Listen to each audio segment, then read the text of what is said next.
I'm a 29-year-old woman, and for as long as I can remember, my mother has believed I was in a lifelong competition I never agreed to enter. The other contestant was Rebecca, my mom's best friend Diane's daughter, who's a year older than me. If I got an A, Rebecca had already gotten an A+. If I got promoted, Rebecca had been promoted months earlier. It didn't matter what I did. Somehow, Rebecca had always done it first, better, or with more grace. Growing up, every celebration came with a footnote. When I graduated college, Mom smiled for the photos but mentioned that Rebecca had graduated with honors. When I bought my first car, she said Rebecca's was hybrid and so responsible. Even when I moved into my own apartment, she told me how Rebecca's place had crown molding and a balcony. It was never said cruelly, just constantly, like breathing. Mom always insisted she was just motivating me. She'd tell her friends she raised me to be ambitious, but the truth was that her compliments felt like reports she was sending to Diane. My father, Mark, tried to stay out of it. He'd hum or change the subject whenever comparisons started, but silence can be its own kind of agreement. Rebecca grew into the kind of person people called effortless. She became a lifestyle consultant, whatever that means, posting pictures of minimalist kitchens, designer outfits, and self-care quotes written in perfect cursive. Mom followed all of it religiously. Every new post was another reminder that Rebecca had become the woman my mother always wanted me to be. Family dinners were the worst. Mom and Diane would spend hours trading updates about their daughters. Except Diane's updates made Mom glow with pride, while mine made her smile politely before circling back to Rebecca's discipline or confidence. If I brought dessert, she'd say Rebecca's baking looked more professional. If I mentioned a new client at work, she'd ask if it was as big as Rebecca's projects. Eventually, I started visiting less. Every phone call became another evaluation, another chance to hear what I wasn't. I told myself distance was peace, but it only muted the noise. It didn't stop it. Then came the lunch that changed everything. We were at our usual cafe when Mom leaned back, smiling, and said, "Did you hear? Rebecca's engaged. To a doctor. Isn't that wonderful? Maybe you'll get there one day." She laughed like it was a harmless joke. I didn't. Something in me just stopped. I realized that no achievement, no milestone would ever be enough unless it mirrored Rebecca's. A few weeks later, one of my corporate clients hired me to plan a high-end dinner event. I spent weeks perfecting every detail. The seating, the lighting, the food presentation. When it ended successfully, a strange thought crossed my mind. What if I hosted my own dinner? Not for work, not for show, something personal. The idea grew quickly. A dinner at my apartment, just intimate enough to feel casual but structured enough that Mom couldn't critique it without sounding petty. I'd invite her, Dad, Diane, and of course Rebecca. On the surface, it would look like an attempt to reconnect. In reality, it would be something else entirely, a quiet experiment. I wanted to see what happened when perfection had to sit across from authenticity. When carefully staged smiles met reality without filters or scripts. Not to embarrass anyone, not to win, but to finally end the unspoken contest. I started planning in secret. I picked the date, the menu, the theme. I told myself this wasn't revenge, it was balance. Mom thought she was walking into another night where Rebecca's light would outshine mine. She had no idea that this time, I wasn't competing, I was hosting. By the time the invitations were sent, everything was ready. The food, the decor, the calm tone I practiced in front of the mirror. I didn't want drama, I wanted truth. I had no idea then how much one dinner could change decades of comparisons, or how quiet the room would get when perfect finally cracked. I called my mom on a Thursday morning, keeping my voice casual. I told her I was hosting a dinner at my apartment the following weekend, and that she and Dad were invited. I added that Diane and Rebecca would be there too. There was a sharp pause before she spoke again, the kind of pause that means she's already grinning. She said that was a lovely idea, and that Rebecca would love giving me a few pointers on how to host properly. I could almost hear her standing taller through the phone, probably imagining how she'd tell Diane later that her daughter was finally stepping up. I ended the call quickly, pretending I had work to get back to. 10 minutes later, my dad texted asking if I was sure about this. I replied with 2 words. It's time. He didn't push further. I spent that night outlining everything. The theme would be a seasonal tasting menu, something elegant but warm, sophisticated without showing off. I wanted it to look effortless. No flashy centerpieces, no overdone plating. I wanted the kind of calm precision that made noise look cheap. My apartment became a small workshop over the next few days. I rented extra seating, picked candles that smelled faintly of amber and citrus, and tested lighting that softened everything. My chef friend Ethan stopped by and offered to help with plating and timing. He'd worked corporate events with me before and knew how I liked things. Clean lines, quiet elegance, no chaos visible to guests. The guest list stayed the same. Mom, Dad, Diane, and Rebecca. 4 people, 4 different versions of perfect. I called Diane next. I used my professional voice, the one I use when convincing clients that I have everything under control. I said it had been too long and we should all reconnect. She sounded thrilled, already talking about bringing a bottle of wine. I didn't need to ask which kind. Diane never shows up without something expensive. Within an hour, a group text appeared. Diane wrote, "So excited for Saturday," and Rebecca followed with an overly cheerful, "Can't wait," complete with double exclamation marks and a sparkle emoji. It read like a commercial script, not enthusiasm. Mom replied last, telling everyone she'd make sure Ava feels comfortable hosting such accomplished women. The next few days were a countdown of unsolicited advice. Mom called every evening asking about the menu, my outfit, and my table settings. She suggested I keep my makeup classic and reminded me not to seem nervous around Rebecca, who just has a natural presence. Every conversation was another reminder that this dinner wasn't just social, it was her scoreboard. I didn't argue, I focused on preparation. I created a seating chart where Mom would sit directly across from Rebecca, leaving Diane and Dad at the sides. The symmetry was intentional. It would let comparisons happen naturally, without me saying a word. I selected music that blended into the background and planned conversation topics about work, travel, and real success outside of appearances. Subtle traps, not confrontations. Meanwhile, information trickled in through quiet channels. One of my old clients mentioned Rebecca's name when talking about a brand campaign. She lowered her voice and said the company had worked with Rebecca once, but didn't renew her contract because she'd exaggerated her credentials. Later that week, I heard from a mutual friend that Rebecca's engagement had ended weeks ago, though her social media still showed smiling couple photos. Every caption was past tense, pretending to be present. By Friday, my apartment was spotless. Every glass shined, the linen napkins were pressed. I even borrowed a few serving dishes from my catering supplier. Nothing showy, just high-end enough to make subtle impact. I spent that night rehearsing small details. When to pour the wine, when to steer conversation, when to let silence stretch. Saturday evening arrived like a slow drumbeat. At 6 sharp, the doorbell rang. Mom and Dad were early, of course. Mom stepped in wearing pearls, her eyes darting immediately to every corner of the apartment. She touched the napkins, adjusted a candle, and nodded approvingly like an inspector signing off a checklist. Dad gave me a quiet smile and handed over a bottle of red wine he probably didn't pick himself. Mom walked around commenting on the lighting, the scent, even the background music. She said it felt elegant, not like your usual setups. I let her wander. Every compliment sounded like surprise, as if she didn't think I was capable of refinement without a guidebook. At 6:30, the second knock came. Diane entered in a coral dress, an air of practiced warmth. She hugged Mom first, then looked around the apartment with bright approval. She praised everything from the aroma to the placement of the plates, already announcing that Rebecca will love this. I was refilling glasses when the elevator dinged again. The hallway fell quiet before I even reached the door. Rebecca stepped in, dressed in a fitted cream outfit that looked straight from a magazine. Her hair was perfect, her perfume soft but noticeable, her smile professional. She handed me a small bouquet and complimented the space before even looking around.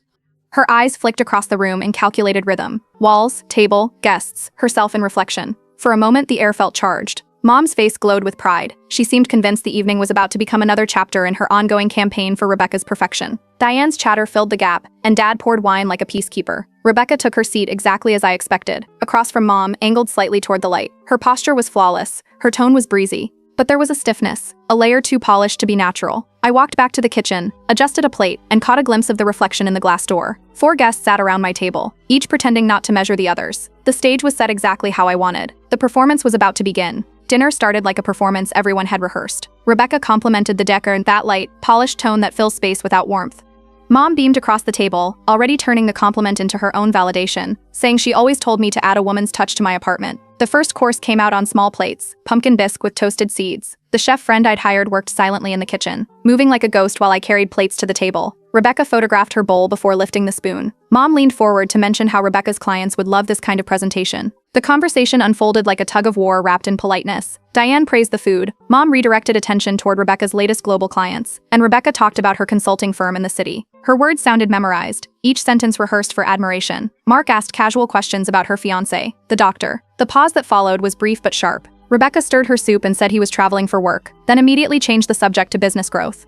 Mom nodded too eagerly, pretending not to notice the hesitation. As plates cleared, I guided the next topic toward what success meant outside of image. I mentioned one of my recent events, a charity fundraiser that prioritized local artisans over luxury sponsors. Diane said that sounded refreshing. Mom jumped in, explaining how Rebecca always says branding is everything. Rebecca smiled thinly, nodding like someone used to being quoted. Her eyes flicked to me for the first time with a quick, unreadable glance. The second course followed, grilled sea bass with citrus glaze. The table quieted except for soft clinking. Diane complimented the flavor. Mom asked if I'd really made it myself. When I said yes, she laughed lightly and said it looked too professional to be homemade. That was when the rhythm of the evening shifted. Diane, clearly unaware of what she was about to start, asked when Rebecca was moving in with her fiancé.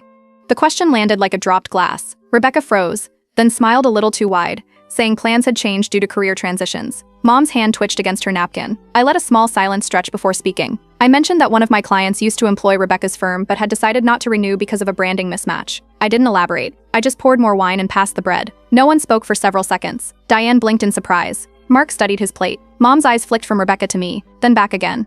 Rebecca gave a short laugh, saying there were always creative differences in business, but her tone cracked at the edges. The tension didn't burst, it simmered. Diane tried to steer the conversation toward travel, but her sentences wandered. Rebecca excused herself to the restroom soon after. The moment she left, Mom leaned forward, lowering her voice to ask if I knew about the breakup. She tried to sound casual, but her voice trembled. I didn't answer. Rebecca returned minutes later with a fresh layer of calm, sitting straighter than before. She complimented the dessert presentation, a light pear tart drizzled with honey. I thanked her, and we all pretended the room wasn't vibrating with unspoken things. When the last course ended, conversation grew thinner. The clock ticked louder than the music. Mom looked unusually quiet, sipping her wine instead of redirecting the spotlight. Diane filled the silence with safe stories about gardening and neighbors. As coffee was served, Rebecca started talking about self-discipline and how imperfections build character. It was the kind of line that would have played well online but sounded hollow at that table. Mom smiled faintly but didn't echo her. Mark nodded politely, saying nothing. When the evening finally wound down, coats were gathered, hugs exchanged. Mom thanked me for hosting in a soft tone I didn't recognize. Diane complimented the food again, then whispered that Rebecca had been off her game lately. At the door, Rebecca gave me that perfect smile again, the kind that looks good in photos but doesn't touch the eyes. She said it was a lovely night, and I told her I was glad she came. She held my gaze for a second longer than expected before leaving. After the elevator doors closed, Mom stood in the hallway for a moment before stepping back in to grab the dish she'd brought. She glanced around my apartment again, slower this time, and said it looked grown up. Then she left without another word. When the door shut behind her, the apartment went still. The candles had burned low. A single fork clinked softly in the sink as the chef loaded dishes. The tension that had filled every corner of the room hung there for a moment longer before fading. From the balcony, I could see their car headlights pull away, Mom in the passenger seat, head turned toward the window, Diane's car following close behind. The night ended not with arguments or raised voices, but with a silence that carried more weight than anything spoken. It wasn't the kind of silence that asks for explanation. It was the kind that settles when pretense runs out, when every polished word has already done its job and failed. The next morning, sunlight came through the blinds before my phone started buzzing. Mom had called 3 times. The voicemail was short, her tone careful, almost restrained. I didn't call back. Instead, I made coffee, opened the windows, and let the quiet fill the space that had been crowded with voices the night before. An hour later, there was a knock on my door. Dad stood outside holding a small bag of pastries. He said he'd been in the area and wanted to drop them off. I stepped aside to let him in, and he looked around as if expecting Mom to appear behind him. When she didn't, he exhaled and said she hadn't talked much on the way home. He called it the quietest drive of his life. He stayed for coffee and said the dinner had been something else. He didn't elaborate, but his half-smile said enough. Before leaving, he told me to give Mom time, words that sounded more like habit than hope. By afternoon, messages started trickling in from family friends. Diane's cousin texted to ask if everything was okay because Diane had mentioned tension at my dinner. Then someone else wrote that Rebecca didn't seem herself. It was clear that stories were already moving. Around 5, my doorbell rang again. Mom stood there holding a serving dish she claimed she forgot the night before. She walked in without waiting for an answer, looking around as if expecting evidence of a disaster. The same candles from the dinner still sat unlit on the counter. She started talking immediately, complimenting the food again, then shifting to small talk about her neighbor's dog, as though pretending nothing had happened. Every few sentences she paused, waiting for me to join in. I didn't. She filled the silence with half sentences about Rebecca being probably tired and under a lot of stress. When she finally ran out of filler, she sighed and looked toward the balcony. She said things had gotten a little awkward last night, but insisted Rebecca was just going through a hard patch. I told her everyone has moments when pretending gets heavy. The sentence hung there between us. She adjusted her purse strap and nodded slowly, like someone hearing a language she didn't understand. The conversation shifted to trivial things, flowers, curtains, paint color, but none of it landed. She seemed smaller somehow, less certain about which role to play. When she finally said she had to go, she placed the dish down gently, said she'd check in later, and left without another word. That evening, my phone buzzed again, this time with a text from Diane. She thanked me for hosting and said the night had been eye-opening. She ended with, "Rebecca's dealing with more than she lets on." I didn't reply. 2 days later, Dad called. He said Mom had been unusually quiet. She'd spent an hour cleaning the kitchen that didn't need cleaning. When he asked if she was okay, she'd brushed it off and gone for a long walk. He said he hadn't seen her like that before. By the weekend, the small ripples from the dinner had turned into whispers. Diane's social circle was buzzing with speculation about Rebecca's fiancé, her clients, her future. None of it came from me, but people were connecting dots on their own. At work, I buried myself in back-to-back projects. My assistant mentioned seeing Rebecca's name tagged in a vague post about starting over. The caption read, "Everything happens for a reason." It had that same polished tone, but the comments were fewer than usual. On Sunday afternoon, Dad stopped by again. He said Mom wanted to come but decided against it. He called it progress. He stayed long enough to tell me she'd spent the morning on the phone with Diane. Apparently, Rebecca had canceled a speaking engagement last minute. Diane told Mom she was reevaluating everything. Later that evening, Mom texted me. Just a single sentence. "Dinner was lovely, even if it didn't go as planned." I reread it twice. It wasn't an apology, but it wasn't denial either. That night, I met Ethan, my chef friend, for a late coffee. He mentioned that 2 of his contacts who'd been at a networking event earlier that week said Rebecca's name came up. Someone had mentioned branding inconsistencies in her company. It was spreading quietly, not maliciously, just fact replacing myth. Over the next few days, Mom's calls became shorter and less controlling. Instead of her usual advice, she asked simple questions about work and recipes. Her voice lacked the edge it usually carried. When she hung up, it always ended with a pause, like she wanted to say more but didn't know how. One evening, I got a message from Diane again. She said Rebecca had taken some time off and was reconsidering her direction. She added that she appreciated my grace during dinner. The words sat strangely in the text, but I knew what she meant. I scrolled through Rebecca's feed later that night. The engagement ring was gone from photos, the captions were neutral, the filters dimmer. Her page looked less like a brand and more like a person trying to remember what to post without an audience. Mom called again the next morning. She asked if I wanted to meet for lunch next week. Her voice soft, unsure. I said yes. Not out of forgiveness or obligation, just because I knew this time she wasn't calling to compare me to anyone. When we hung up, I looked around my apartment. The candles from the dinner still sat untouched on the shelf. They had burned long enough to change something. Not dramatically, not loudly, but enough to make the air feel different. And somewhere between those quiet calls, the silence that used to sit heavy between us began to sound a little less like distance and a little more like space. Within a few weeks, word quietly spread that Rebecca's engagement had officially ended. Diane called it mutual, but everyone knew better. The wedding website disappeared overnight, and her fiancé's photos vanished from every platform. It wasn't scandalous, just silent. The kind of silence people fill with their own versions of the story. At home, Mom's usual chatter about Rebecca stopped without warning. She'd still call me sometimes, but the conversations were shorter. For the first time in my life, she could talk for 20 minutes without mentioning Rebecca's name. The absence of comparison felt strange, unnatural, like a missing background noise. The shift showed itself fully at my aunt's birthday dinner a week later. My extended family filled the restaurant with noise and half-overlapping conversations. At one point, my cousin mentioned seeing Rebecca's old company listed as under restructuring. Mom froze mid-bite, then quickly turned the topic to my latest event project. She described my work with more detail than I'd ever heard her use before. Almost too much detail, like she was trying to memorize what pride sounded like. The compliments came out stiff, uneven, but they were real. Over the next days, her tone stayed lighter. Instead of Rebecca did something similar, it became you've always been creative. I didn't correct her or question it. I just let it happen. Then Diane called and invited us all to a small barbecue at her place, just to reconnect. It sounded harmless enough, though I could hear the forced brightness in her voice. I agreed, mostly out of curiosity. That Saturday, the air was warm, the backyard trimmed and decorated with string lights that turned on as the sun dipped. Diane greeted us like nothing had changed, hugging Mom with practiced warmth. Rebecca stood by the patio table, wearing jeans and a simple linen blouse. No designer labels, no polished edges. She looked lighter and older at the same time. Mom hesitated before greeting her, unsure which version of Rebecca to address. Rebecca smiled faintly and complimented the flowers, her voice softer than I'd ever heard it. Diane, however, filled every silence with her own nervous energy, bragging about how strong Rebecca was being and how she was turning everything around. It was an odd reversal, Diane performing the same pride routine Mom used to, while Mom listened quietly, nodding instead of competing. Rebecca's polite half-smiles made it clear she'd heard those same speeches 100 times before. As people gathered near the grill, Rebecca eventually made her way toward me. She stood close enough that I could smell the faint trace of coffee on her breath. She said the dinner I hosted had been handled with grace. I told her everyone learns lessons at their own pace. She nodded, and for a moment there was no tension, just a strange mutual understanding. The words must have carried farther than I thought. Across the yard, Mom's hand stilled mid-motion as she set down a drink. She didn't speak for the rest of the evening. When the gathering ended, Diane hugged everyone at the door, thanking us for staying connected. On the drive home, Dad later told me, Mom stared out the window the entire ride, quiet except for one sentence, something about wondering where things had gone wrong. That week, she called me more than usual, once to ask about a new recipe, once to talk about her garden, and then one evening, her voice changed. She said she'd been thinking, and that maybe she'd focused on the wrong things. Her tone wasn't dramatic or heavy, just plain, like a confession said to herself as much as to me. I told her love doesn't have to compare anyone. She went silent, then said she understood. No arguing, no justification. The next weekend, she came over with groceries, not to inspect my apartment, but to cook together.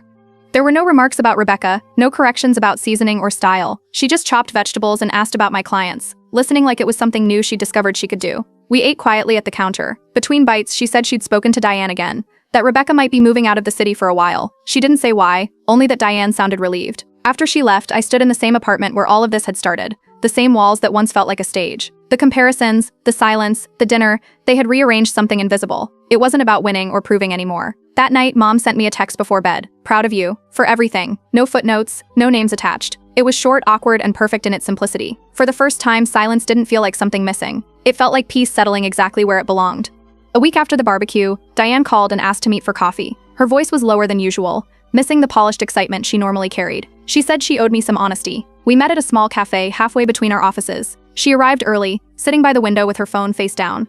When I walked in, she stood up quickly, like she'd been waiting for the moment to get over with. Once we sat down, she didn't waste time. She said Rebecca's business was in trouble. Serious trouble. Contracts had been canceled. Bills were piling up, and her former partners had quietly stepped away. The engagement, Diane explained, ended after Rebecca fabricated a partnership online to make it look like she was expanding internationally. The truth came out when her fiancé confronted her about a fake press release she'd written herself. Diane rubbed her temples, saying she'd only found out when creditors began calling the house.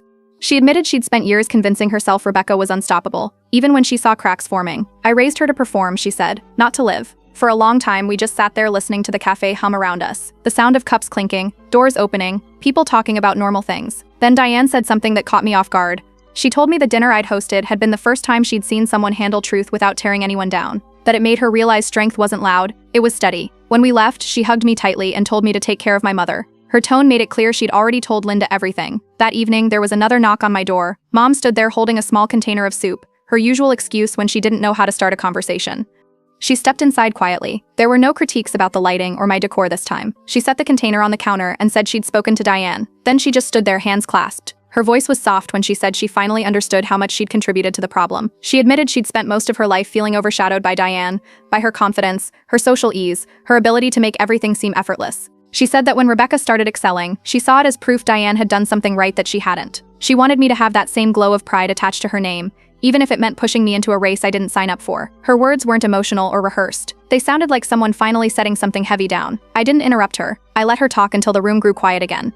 Then I told her she didn't owe me an apology, only a promise that the comparisons would stop. She nodded and said she was proud of me. Not as a reflex, not to fill silence, but as a fact. A few weeks later, I heard through one of my clients that Rebecca had moved out of the city. She'd taken a small job in a coastal town, teaching design workshops and avoiding cameras. Someone said she looked happier. I believed it. Time passed quietly after that. Work stayed busy. My event firm landed a corporate contract for a major tech company's annual gala. It was the biggest project I'd ever managed. Invitations went out across the city, and to my surprise, Mom asked if she could come. I didn't hesitate before saying yes. The night of the event, the ballroom glowed with amber lights and mirrored tables. Guests mingled under soft jazz and flashes of camera bulbs.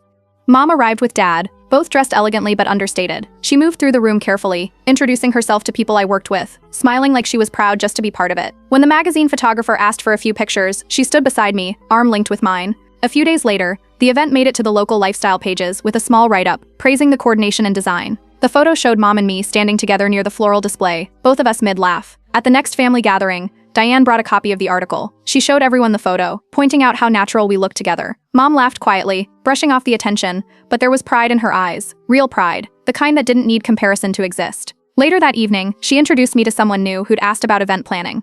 She said, "This is my daughter, the best in her field." It wasn't boastful, it wasn't defensive, it was simple, certain, and true. When everyone left and the room emptied, I helped her collect dishes and straighten the chairs. She didn't offer advice or corrections. Instead, she turned to me and said, "You did what I never could. You ended the cycle." Then she smiled and walked out to the car. The world didn't change overnight. People still whispered, families still compared, but it didn't matter anymore. That dinner months ago had started as a quiet act of defiance. It ended up being something else entirely, a reset. What it exposed wasn't just Rebecca's illusion, but the years of silent competition between two women who measured their worth through their daughters. Now every time Mom visits, she brings dessert instead of expectations. And for the first time, when she looks at me, she sees me, not who I should have been.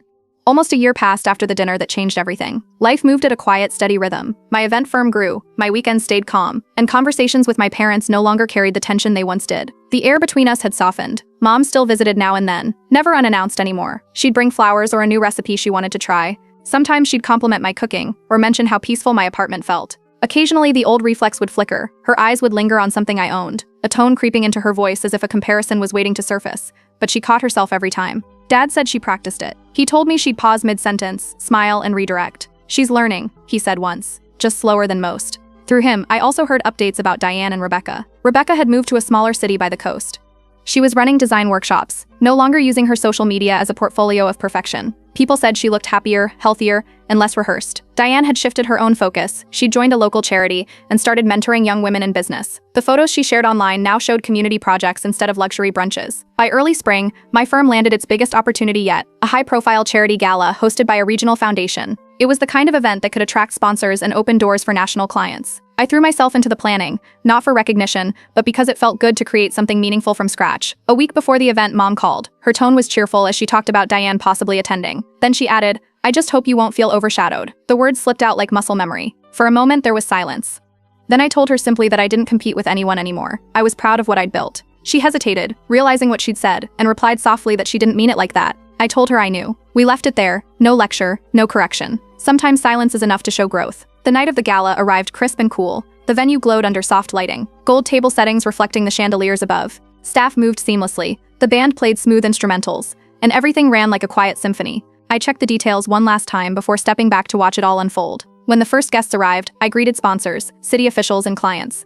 Then I spotted Diane walking in with a modest clutch and a genuine smile. She hugged me and said the night was beautiful, that I'd reminded her what authenticity looks like. It didn't sound like flattery, it sounded earned. Mom stood a few steps behind, watching. She didn't interrupt, didn't try to join the conversation. Her expression carried something I hadn't seen before, pride without tension. When Diane walked away, Mom just nodded toward me with quiet approval. Later in the evening, as speeches ended and guests mingled, Dad leaned over with a grin. Funny, isn't it? Your mother used to compare you to Diane. Now Diane compares her daughter to you. He said it under his breath, just loud enough for me to hear, and walked off before I could respond. I caught Mom glancing across the room again, not at Rebecca, not at Diane, but at me, just me. She looked content, settled, as if the competition she'd once lived by had finally lost its power. As the event wrapped up, she helped hand out thank you gifts to departing guests. Near the end of the night, when the room was half empty, she turned to me and said something simple. I thought I was helping you aim higher. I didn't see I was just pushing you away. There was no emotion behind it, just truth. I told her we couldn't change the past, but we could keep this piece going forward. She nodded and gave a small, tired smile, the kind that said she meant it. After everyone left, I stayed behind as the staff cleared tables. The chandeliers dimmed one by one, and the room shifted from lively to still. I walked across the empty floor, heels clicking softly, and looked around at what remained. Faded candlelight, scattered petals, a quiet kind of aftermath. It struck me then how far things had come. A year earlier, dinner had been a battleground of comparisons and quiet resentments. Now it was just life, steady, earned, and peaceful. When I turned off the last light, the reflection in the glass doors showed no audience, no rivalries, no expectations, just me, standing in the space I built. The dinner that once exposed everything wrong between us had ended up revealing everything that could still be right. And for the first time, success didn't need to look perfect. It just needed to feel real.